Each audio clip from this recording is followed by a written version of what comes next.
Mabuti po't malinaw po tayo.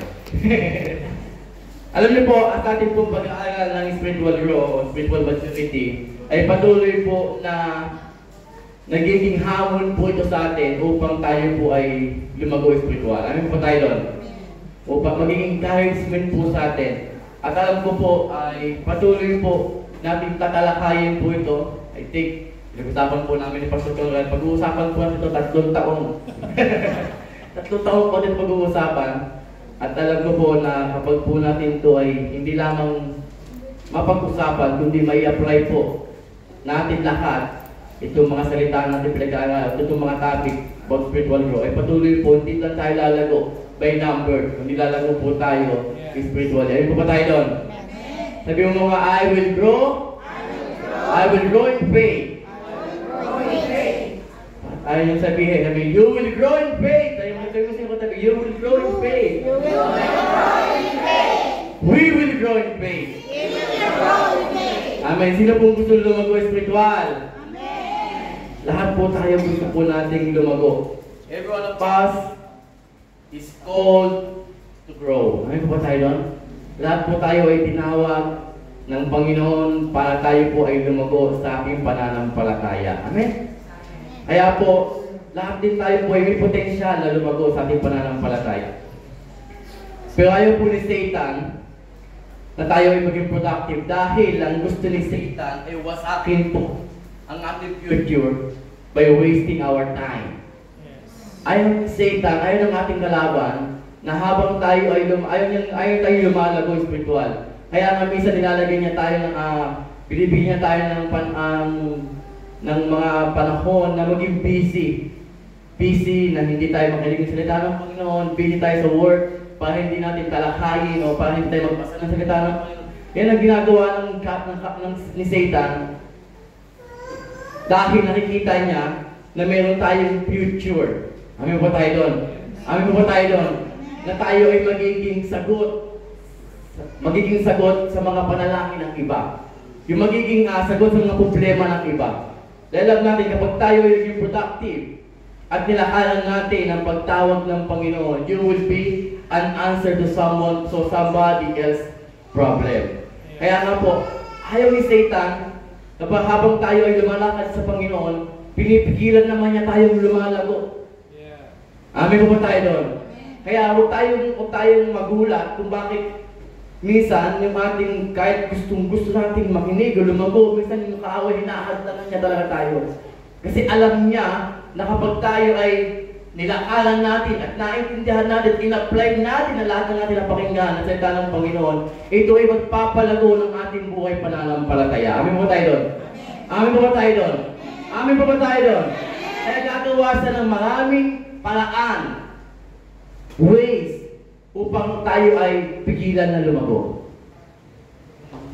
Pero ang mga anak ng Diyos na nandito sa Church on the Rock ay hindi ahadlangan. Amen? Ang kailang paglago. Ano ba tayo doon? Amen. Nag-uumpisa pa lang po tayo. At nakaka-bless po dahil po sa church na to, pinag-uusapan po natin yung ating buhay na paglago. Hindi natin hinahayaan na tayo ay manatili lang na baby Christian. Amen. Amen. Kasi, mapalad po tayo dahil pinag-aaralan po natin itong paglago natin. Ito po yung ating kailangan. Kailangan po nating lumago. Pwede bang sabihin mo sa iyong katabi kapatid? Kailangan nating lumago. Amen. Kailangan po nating lahat lumago spiritually. At naniniwala po kung hindi po tayo lalago kung di tayo nakakonect sa ating Diyos. Yes. Amen. Amen. Ito po ang ating topic. Growth in faith. Spiritual maturity. 2 Peter chapter 1 verse 3. Sabi po dyan, by His divine power, God has given us everything we need for living a godly life.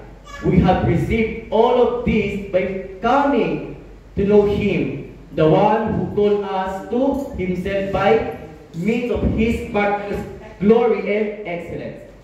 And because of His glory and excellence, He has given us great and previous promises, these are promises that enable you to share His divine nature and escape the word corruption caused by human desire. Pwede ba tulungan niyo po, verse 5? In view, make every effort to respond to God's promises, supplement your faith with a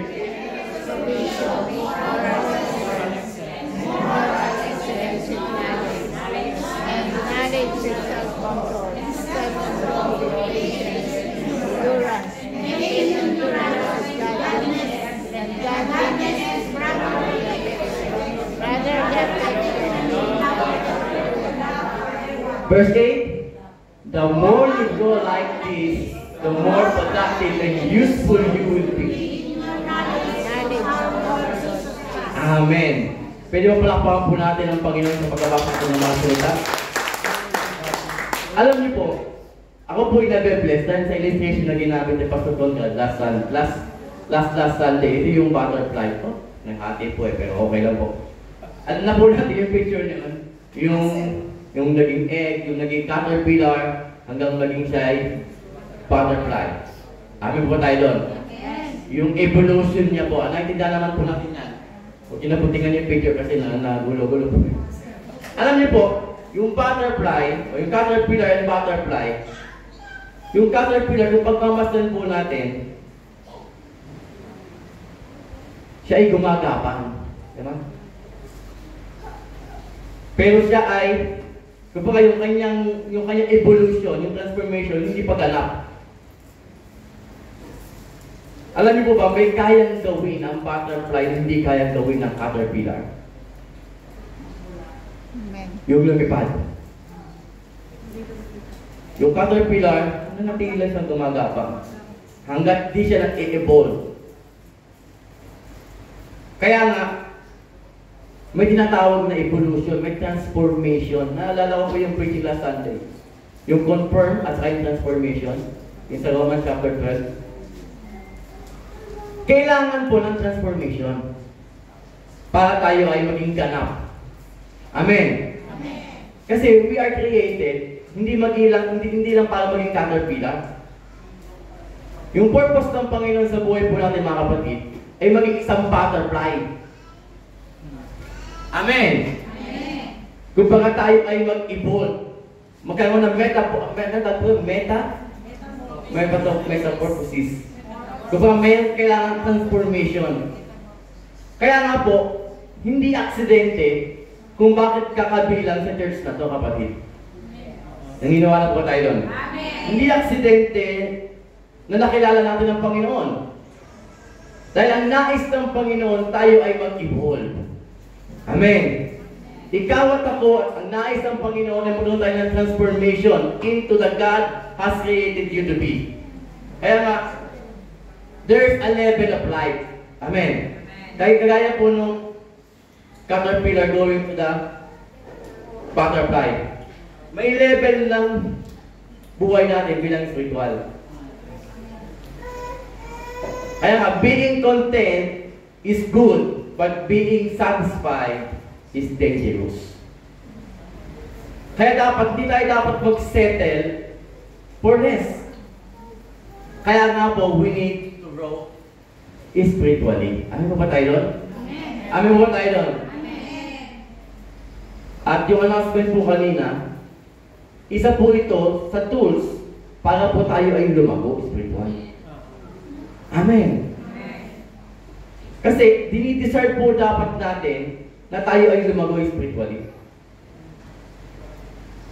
Spiritual growth, hindi po ito automatic. Ayun po naman kanina. At pinag-aaralan po natin ito. Hindi porket nakilala mo ang Panginoon, automatic ka nang lalago agad na. Hindi po. Kaya po, ini-invite po namin kayo na umattend po tayo ng live class. Amin po ba tayo doon? Amin po ba tayo doon? Pwede bang sabi mo sa iyong katabi, kapatid? Attend tayo ng live class. Amen. Kung baga kung manonood tayo ng serye ng 45 minutes, ito, bigyan natin sa Panginoon na to. Amen. Pwede mga kapatid. Attend tayo ng live class. Tayo ng live class. Pwede pa kaya mo sabihin, ayaw mo din ba umaten? Mga kapatid, palago tayo sa Panginoon. Ano kayo mga kapatid, palago tayo sa Panginoon. Amen? Lahat po tayo, pwedeng totoo, authentic, o genuine ang ating pananampalataya. Ngayon, lahat po tayo pwedeng authentic, o totoo, at genuine ang ating pananampalataya. So, makading salita, hindi lang po hinihingi ng Panginoon na maging totoo ang ating pananampalataya. Hinihiling niya din po na tayo ay lumago sa ating pananampalataya. Amen. Kaya nga po dapat maging totoo at dapat lumalago ang ating pananampalataya. Amen. Ang spiritual group po na ating pinag-uusapan is the process of becoming more and more like Jesus. Kaya nga, nagiging tatlo yung ating pinag-uusapan. Ito po yung review pa lamang po ng ating pinag-uusapan. Nagiging Christ-likeness po tayo. Nagiging katulad po tayo ng Panginoon. Amen? Kaya nga po, habang tayo patuloy na nakikilala natin ang Panginoon, may binabago po yung ating buhay. Amen? Kaya nga, the moment you accept Christ, the moment na tinanggap natin ang Panginoon, ito pa lamang po ay simula pa lang po. The salvation took place. But the salvation take place spiritually should beginning.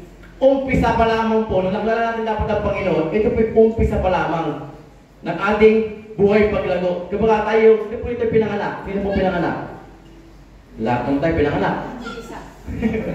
Yung physical po, lahat tayo pinanganak. Kasi hindi tayo pinanganak, wala tayo dito. Diba? Lahat tayo po ay pinanganak, pero hindi tayo nanatiging baby. Amen. Meron bang nanatiging baby? At kung ang baby po, ito po nakakatuwa. Kasi yung ating edad, sa ayaw at sa gusto po natin, dumadagdag yun. Amen. Pero po ang tanong, sabi niya, growing old is mandatory, pero growing up is optional.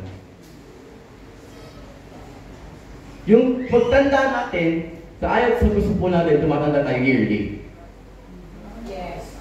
Pero kamusta po yung ating paglago? Amen. Amen. Ayaw niyo na po Kasi po, ang tunay na sukatan po ng paglago, hindi lamang po yung natanggap lang natin ang Panginoon. Kundi ang tunay na sukatan po ng paglago, yung tayo ay tumutugon. Yung sa bagay na tinanggap po natin. Tayo ay tumutugon. Ibig sabihin po nun ay hindi lamang natin narinig, kundi dapat ina-apply po natin. Pwede bang sabihin mo sa iyong katabi, kapatid? I-apply na natin. Amen. Amen. Kaya nga, yung purpose ng Panginoon, hindi lamang makilala mo siya, tanggapin siya, kundi dapat tayo ay lumago. God's purpose is for you is much larger than what you comprehend. May purpose siya sa iyo, kapatid. May plano siya at darating po ang panahon. Sabi ni Aiza Sigera, darating ang panahon na hindi lamang tayo makukompromise sa every Sunday service. Kailangan po is, kapag hindi lamang tayo masasatisfy na Sunday lang tayo makikinig ng salita ng Panginoon. Hindi po, kailangan po, hindi lamang kapag dapat tayo magpalago spiritually, kailangan marami po kaparaanan na binigay sa atin ng Panginoon. Kaya we are so blessed. Dadagdagan na naman po, next, kailan po simula yung live class, Pastor? Kapag po kayo po ay nagpalista na, next week agad, simulan na po natin. Amen. Kaya mamaya po, palista na po kayo. Ito po yung magiging kaparaanan upang lalo po tayong lumago spiritual. Amen. Amen. Sino pong gusto lumago? Amen. Attend po tayo live class. Attend po tayo ng ating mga gawain. Attend po tayo ng Bible study. Attend po tayo ng... Alam niyo po mga kapatid, hindi po tayo lalago kung tayo hindi nakakulega sa Panginoon. Amen. Amen. Hindi pwedeng Sunday ka lang nakakuleg, tapos Monday at Saturday, disconnect ka. Alam mo nun. Amen po tayo doon. Amen.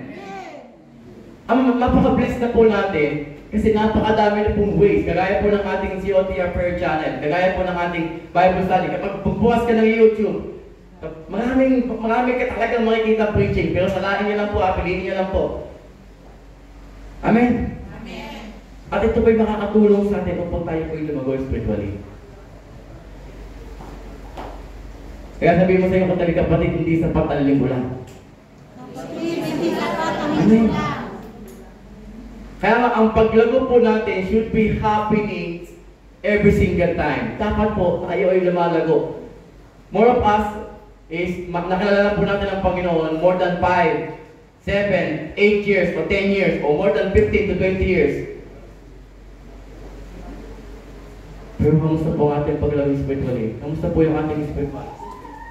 Alam niyo po, kagaya po lang ating sinabi po kayo na growing old is mandatory, but growing up is optional. Lahat po tayo tumatanda, pero hindi lahat po tayo ay may pinagkatandaan. Paano po ba tayo dapat lumago? Sabi po dyan, number 1, get to know Jesus more and more. Kailangan po, makakilala po natin ang Panginoon. Hindi lamang natin sa dalang gabi, makakilala sa more and more.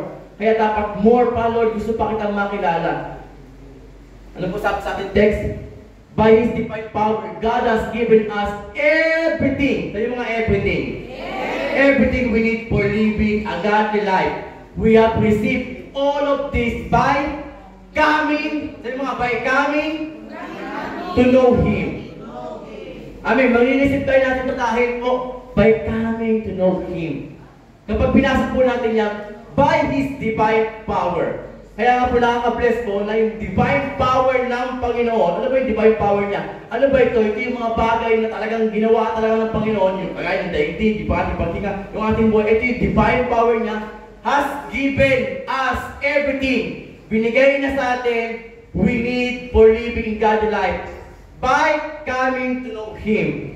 By His divine power. Kaya hindi tayo makakalago dahil sa ating self-made manpower nakakapangyarihan. Hindi. Lalago tayo by pursuing God, Jesus Christ. We need His divine power. Amen? Amen mo ba tayo doon? Amen. Amen. O, patalo po yung mali. Lalago po tayo kung tayo ay nakabunig sa Panginoon. Amen po ba tayo doon? By coming to know Him more and more. Kaya dapat hindi tayo maging sapat lang, makinig lang tayo, dinanggap ko lang. Hindi, kailangan po natin kailangan magkaroon pursue po natin na makilala po natin ang Panginoon more and more sa buhay po natin, mga kapatid. Kaya as a Christian, you can grow as much as you want because you have access to His divine power. May access tayo eh. Amin po ba tayo? Kaya nga sabi sa Philippians chapter 4, verse 13, di ba? I can do all things. I can do all things through Christ. Hindi naman sa ating kakayanan eh. Hindi sa ating talento. Hindi sa ating dahil magaling tayong magitara, tumugtog, kumanta. Hindi. By His Amen. Dahil sa Kanya, we can do all things. Amen po tayo doon? Amen. Hindi dahil sa ating talent, hindi dahil sa ating gift, kundi dahil lang sa Kanya. Amen po tayo doon. By His divine power, God has given us everything we need. We need for living a godly life. Kaya i-pursue po natin, huwag nating hayaan na yung ating buhay o yung ating pagkilala sa Panginoon, kung gaano mo siya nakilala ng una, ganoon pa rin hanggang ngayon. Hindi po. Amen. Kailangan po lumalago. Lumalago. Pwede bang sabihin mo sa iyo, kapatid, dapat tayo ay lumalago. Amen. Dapat tayo po ay lumalago. Tayo pong lahat dapat ay lumago spiritually. Spiritual growth. Amen po ba tayo doon? Amen po tayo doon. Kaya as a Christian, kahit Kristiyano ka o hindi, we are all shaped. Nasi-shape tayo. All time. Kaya nga, may tinatawag na shape externally. Yung kung anong kinakain mo, makaka-apekto sa physical at kugis lang yung katawan. Natabi dyan, ito yung externally. Kung ikaw ay lagi nagpupuyat, makaka-apekto yan sa iyong katawan. Kung ikaw ay hindi kumakain, makaka-apekto yan. Kung ano ang kinakain ng iyong katawan, makaka-apekto ng iyong physical, makaka-apekto yan. At makikita yung sa hugis ng iyong katawan. Kaya ganoon din ang ating eternal.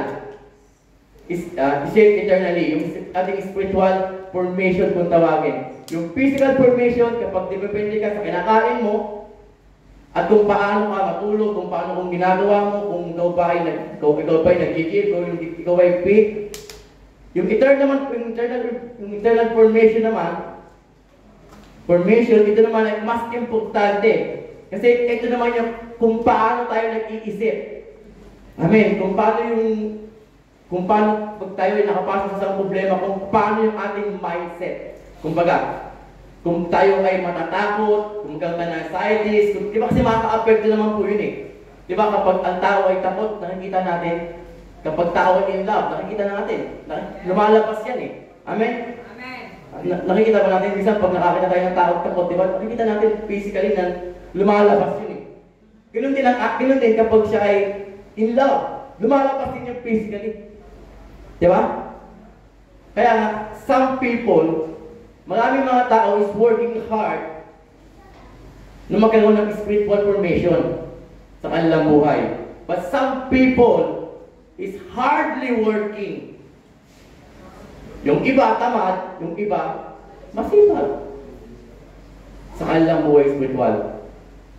Kaya ang hamon sa atin, ang encouragement sa atin, na dapat tayo ay lumalago sa ating buhay spiritual. Dahil nakikita po yan sa atin. In and out ng ating appearance po. Makikita po yan kung paano pag tayo lumalap sa pagsubok. Makikita yan kung paano tayo matibay. Amen ba tayo? Na kapag tayo ay lumalakad sa Panginoon, dapat nakikita na may binabago sa atin ng Panginoon. Kasi mahirap po yun, na tumagal na tayo sa Panginoon, yung tingin pa rin sa atin ng tao, ganun pa rin. Yung sasabihin mo, I am a Christian. Nasasabihin sa'yo, wala ba? Nakakatakot po yun. Amen. This year po is 20. Ilan na po nilatala po ang church? 20?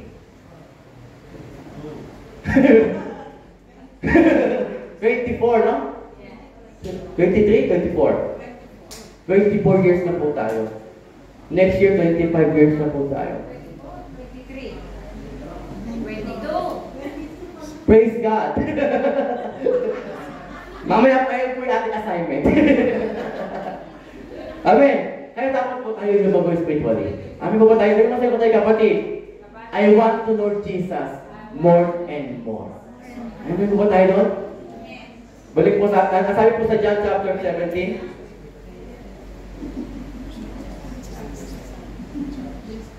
Sabi po sa 1 Peter chapter 1 verse, sabi po dyan, by His power, God has given us everything we need for living a godly life. Amin po tayo doon. Living a godly life. Tunay po.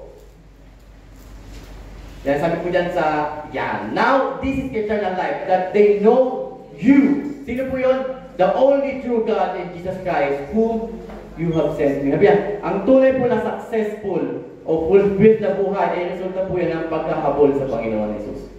Amin po ba tayo doon? Amen. Amin po ba tayo doon? Kaya nga, pursue Jesus more and more. Kapag ang pinupursue mo sa buhay, ang pagyaman, success, kasikatan, you always end up in frustrated. Mapuprostrate ka talaga. But once you start pursuing Jesus Christ, you will live a fulfilled life. Ano po ba tayo doon? Sino po gusto na maging fulfilled lang yung ating buhay po? Amen?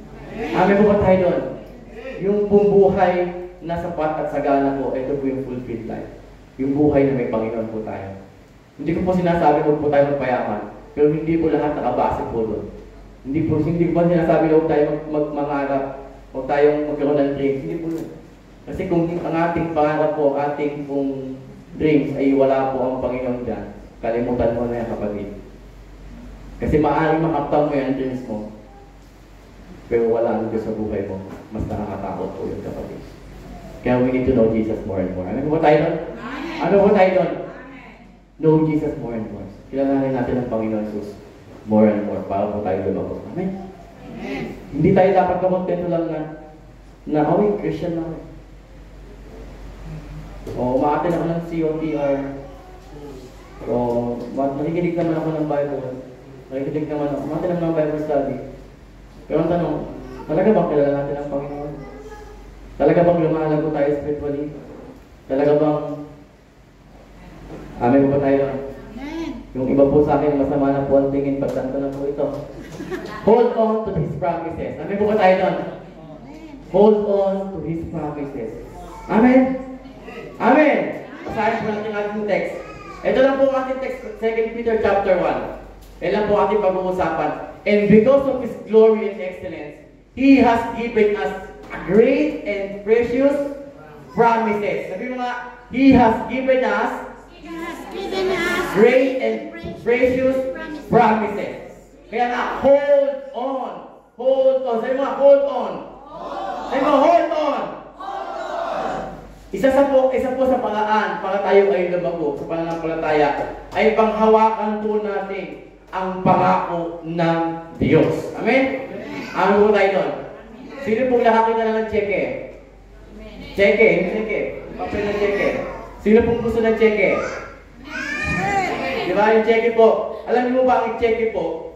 Ito po yung pangako. Pangako po yun eh. Kasi ang cheque, hanggat di mo sila papalitan, hindi mo mapupulpil talaga. Kasi pwede ka maglagay ng 1 million sa cheque, pero yung nag-release sa inyo ay walang kakayanan. Walang 1 million, pwede maging talbog yung cheque. Di ba? Kaya may mga cheque talbog dati, naalala ko po yun eh. Kasi ang cheque, ito po yung pangako. Kaya nga, tayo, inisyuhan ng Panginoon kasi may kakayanan siya na gawin ang kanyang pangako. Amin mo ba tayo doon? May kakayanan ba ang ating Panginoon na tumabot sa kanyang mga pangako? Amen. Miss, hindi ito instant na okay pag ginawa ka, hindi po. Yung pangako ng Panginoon, kung ang pangako nag-release sa atin ng cheque, hindi siya instant. Kailangan natin hintayin, pagtabauhan, kasi alam natin po yun eh. Amin mo ba tayo doon? Amen. Kaya nga, pag nangako ang Panginoon, sabi nga ng Panginoon, I will never leave you nor forsake you. Totoo po yun eh. Amin mo ba tayo doon? Na kapag tayo ay dumaan sa apoy, hindi tayo masusunog. Diba? Nagpunti pa ako na yun, na even though I walk to the valley of shadow of death, diba? Because hindi niya tayo iiwan. Kasi we are not be afraid because I am with you. Pangako po ng Panginoon sa atin yun eh. Amen? Yung pangako na yan, kayang gawin ng Panginoon. Naniniwala po ba tayo doon? Naniniwala po ba tayo doon? Na kapag ang Panginoon ay nangako, tinutupad niya. Amin po tayo doon. Kailangan lang natin hold on. Kaya nga hold on eh. Panghawakan natin. It's either yung pangako ng Panginoon, hindi kasi instant yan na, ito kagad yan. Pwedeng may instant, pero hindi pwedeng lagi ng instant. Amin po tayo doon. Ang pangako ng Diyos, na sigurado na mangyayari sa buhay natin. Kasi may backup siya. May authority siya. Mayroon siyang power na gawin niya ang kanyang mga pangako sa buhay mo, kapatid. Amin po tayo doon? Amin po tayo doon. Kaya po, you hold on to the promises of God into your life, you will be grow. Lalago ka spiritually, kapatid. You will grow. Waiting. Kaya kapag nga, you will grow waiting for, kaya waiting, karoon ka ng maraming patient enough to wait the promises of God in your life, kapatid. Kailangan mayroon tayong patient enough na hintayin natin yung pangako ng Panginoon sa buhay natin. Amen. Amen. He has given us great and precious promises. Promises, yung pangako. Kaya kapatid, kapag ang Diyos, kaya ang tao minsan, pag nangangako, talagang mag-fail yan. Pero ang Diyos never fail. Kapag sinabi niya, gagawin niya, kapatid. Kapag nangako siya sa buhay mo, kapatid, gagawin niya, kapatid. Gagawin niya yun. Kasi may kakayanan, may authority siya, may power siya na gawin ang kanyang mga pangako sa buhay mo. Kamusta ka, kapatid? Anong pinangahawakan mo pangako ng Diyos? Jesus wept? Kamusta, kapatid? Anong pinangahawakan mo pangako ng Diyos sa buhay mo? Siyempre, hindi pwedeng wala. Dapat meron kang pinangahawakan pangako. Kasi kung wala kang pinangahawakan, hindi ka talaga lalago, kapatid. Hindi ka talaga lalago spiritually. Amen. Amen. Amen. Malapit na po tayo, number 3 na po. Ito po yung 1 to 100 lang 1 po kasi, kaya 1 na number 3 na po tayo. Number 3, supplement your faith. Sabi mga supplement your faith. Ano po yung number 1? Know Jesus more and more. Number 2, hold on to His promises. Number 3, supplement your faith. Ang sabi po sa 2 Peter chapter 1 verse 5, pwede ba basahin po natin, in view of all this, make effort to respond to God's promises. Supplement your faith.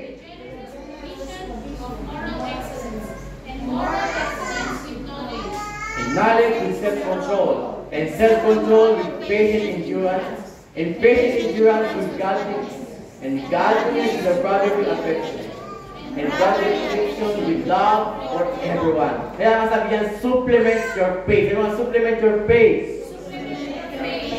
Alam niyo po bang pag ang supplement, di ba, may tinatawag na food supplement, may protein supplement. Kapag tayo ay nagtitake, yung mga nag-gym, di ba, may tinitake silang protein, tinatawag protein shake, kung tawagin, o protein powder. Ito po para makatulong, lumago. Amen? Ang kanilang mga muscles. Amen po tayo nun?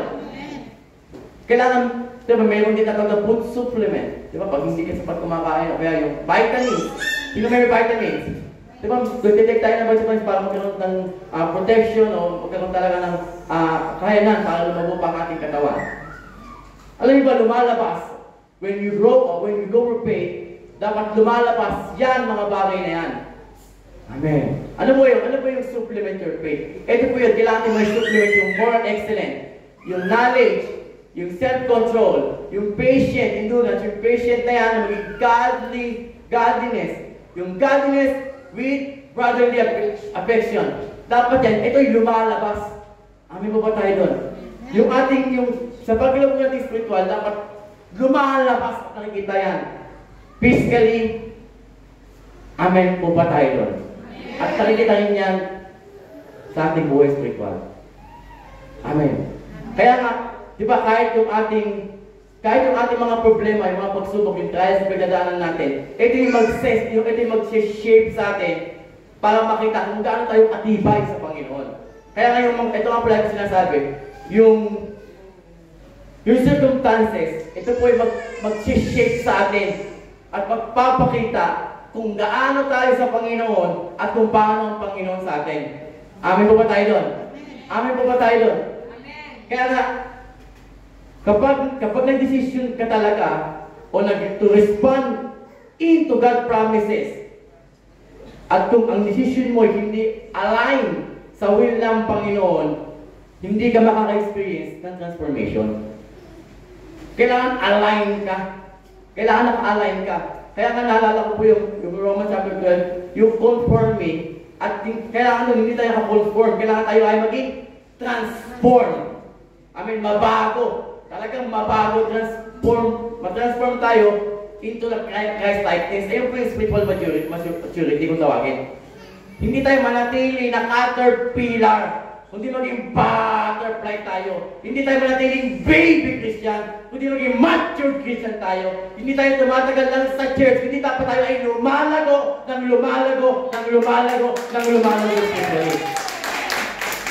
Amen po ba tayo doon? Amen. Kasi yan po kailangan natin. Hindi manatiling baby Christian. Naalala ko po yung si Dos, kamakailan lang, ang tinitik lang niya is milk lang. Pero ngayon kumakain na ng steak. Naintindihan niyo po, dapat tayo bilang Kristiyano, hindi lamang tayo puro milk lang, o juice lang. Dapat kumakain tayo ng steak. Steak word of God. Yung matitigas. Yung masakit. Kasi minsan pag yung masakit na preaching na, nauubos kayo eh. Ayaw nyo nun eh. Gusto nyo mga soft preaching lang. Pero wala na dito yun. Amen po tayo doon. Amen. Sabi lang. Praise God. Kaya dapat po, kung gusto po talaga natin lumago, yung ating pananampalataya, hindi lamang ito may sinuso, hindi lamang ito may dinadagdag, kundi dapat may binabawas natin. Amen. Yung supplement your faith, hindi lang dumadagdag, dapat mayroong natatanggal at tinatanggal sa atin. Amen po ba tayo doon? Yung mga bitterness, yung pride, di ba? Yung bad habits, yung ating attitude, dapat must go on. Dapat tinatanggal. Amen po ba tayo doon? Amen po ba tayo doon? Ayaw nyo na mag-amen. Kasi inyo, ayaw nyo ng mga karnigan, ayaw nyo ng steak eh. Amen. Sabi po dyan, Psalm chapter 92 verse 13, at yan po ang magtatapos. Planted in the house of the Lord, they will flourish in the court of our God. But the key is, planted, kapatid. Tayo ba'y planted, kapatid? Sabi mo sa'yo, kapatid, planted ka. Nakatanim ka. Kasi lahat ng nakatanim, may potential na lumago. Kasi kung hindi ka, alam mo, kung ang halaman ay hindi nakatanim, kahit gaano katagal yan dyan, hindi dadami yan. Hindi lalago yan. Ang lumalago, yung nakatanim. Sabihin mo sa iyong katabi, kapatid, ang lumalago, yung nakatanim. Amen po ba tayo doon? Kailangan nakatanim talaga tayo. Hindi inaalaw ng Diyos na maging part ka lang ng COTR, dapat ikaw ay nakatanim. Amen. You are called. Ano bang vision ng church? Ano vision po ng church? To win soul. Diba? Alam niyo mga kapatid, ito po, dito po ako magtatapos. Mahalaga po ba sa atin ang maturity? Mahalaga po ba sa atin ang victory? Mahalaga po ba sa atin ang ating spiritual health? Mahalaga po ba sa atin ang ating relasyon sa Panginoon na lumalim ng lumalim? Make decision to put your faith into the next level, kapatid. Into the next level. Kailangan mag-decision ka na sabihin mo, Lord, hindi na ako kontento na every Sunday lang. Hindi na ako kontento na 1 hour, 2 hours lang sa church. Kailangan more and more. Gusto kitang makilala, number 1, more and more. Number 2, kailangan hold to His promises. Kasi kapag nakilala mo ang Panginoon at pinanghawakan mo ang kanyang pangako at sinumplement mo yung faith mo, ito po'y key lamang. Ito po'y kinds lamang po na para tayo tumago sa Panginoon spiritually. Ano po ba tayo doon? Kung tayo manatili po, tayo po ito po'y basic po sa ating lahat. Tayo po lahat generally. Huwag po tayo manatiling baby Christian. We need to have. Kailangan tayo mag-mature. Physically and spiritually. Tumatanda tayo, lumilipas ng panahon. Ano po, malapit ka naman po mag-end ang 2024. Bakit ko po lagi binabanggit ang panahon? Kasi po, time is equivalent to life. If you waste your time, you waste your life. Kaya ganun po kabalyo po ang time and life. Ayun po yung quality po na. Kaya habang po tayo ay palipas ng palipas, paedad ng paedad, habang sumasabay din po yung ating spiritual. Huwag po tayong pumayag na maiwan po ang ating spiritual. Make His priority of your life, kapatid. Mahalin po natin, tanggapin po natin ang spiritual growth, spiritual maturity. Dahil ito po ang susi. Ito po ang susi, kapatid. Pwede po lang tayo ay tumayo. Pwede po tayo manalangin. Panginoon, maraming salamat po sa aming pong pag-aaral ng mga salita. Nanawa po ay patuloy po namin naiintindihan kung paano pa po kumalaw at kumilos. Nais po namin na makilala ka pa, Panginoon, more and more. Paghawakan, malaman po, Panginoon God, ang thousands of your promises. And hawakan po namin ito upang po sa panahon, Panginoon, na kami po ay nape-persecute, panahon na dumadaan kami ng trials, temptation, e mayroon po kami pinangahawakan ng mga pangako, gaya po na hindi mo kami iiwan, hindi mo kami pababayaan, Panginoon. Lord, dalangin po namin na ang aming po mga napakinggan ay maging supplement, o ba, na ito ng aming pananampalataya. Maging instrumento, God, ang aming mga salita na namin po pinagpulay-pulay ngayong hapon na ito. At sa mga darating pa po ng mga oras. Ang aming po pag-aaral ng spiritual maturity, O Lord, spiritual growth, ay patuloy po namin ito na tanggapin. Dahil lang po namin, Panginoon, ito po ang aming pong kailangan at nais mo po sa buhay po namin. Pagpalain mo, Panginoon, ang lahat ng makikinig pa po ng iyong mga salita ng Red O God. Salamat po. Siniselyuhan ko po, Panginoon, ang aming pinapakinggan. At nawa po, ito po'y magrema po sa aming mga buhay. At palain niyo po ang buhay po na po sa pangalan ni Jesus. Amen. Pinapaan po natin ang ating Panginoon.